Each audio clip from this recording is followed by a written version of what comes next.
South Africa has been the latest destination for several European countries for coal business as alternative suppliers, following Western sanctions against Russia over Putin's army invasion of Russia. Now, this new charcoal initiative business is aimed at helping EU countries meet up their energy demands, whilst the South African mining industry plans to maintain this profit-making venture. Some operators have highlighted challenges they are facing in the process. Here's more details of that in this report. South Africa's Richards Bay coal terminal delivered 15% of the coal that passes through the facility to European countries by the end of May this year. That was up from 4% in 2021. It's clear that Europe is buying more coal from South Africa, and because they have to fill the gap that is created by Russia. They're not buying Russian coal, but they're buying South African coal. And I think South Africa can export more, but we have different challenges. It could be production, it could be rail, it could be port, but at the end of the day, South Africa is not benefiting from the current demand coming from Europe.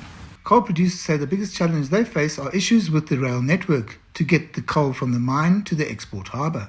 We have challenges, and then we end up being inefficient because of the inefficiencies that are created by rail and port. But one thing that I should say, that RBCT is efficiently run, and there are no issues in RBCT, but because rail cannot cope with the allocation that RBCT has, and RBCT can move, then the amount of coal that's moved to a port, to Richards Bay Coal Terminal, which is the majority of the coal that's exported out of South Africa, is less and less every month. Transnet is working with its coal clients to resolve some of its challenges. And I think that collaboration is working, especially on the security side. We started getting the good results of that collaboration.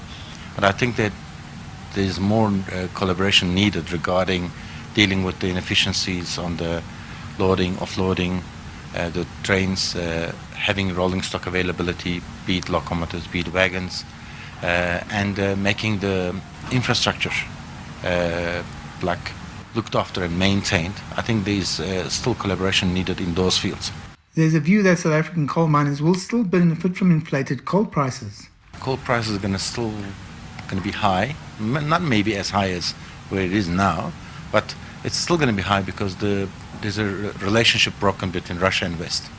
So Europe will carry on buying from South Africa and from Colombia as much as they can, and the product that Russia was moving to Europe is mostly going to China and India currently, and that will carry on. South African coal miners have taken advantage of the increased demand from Europe.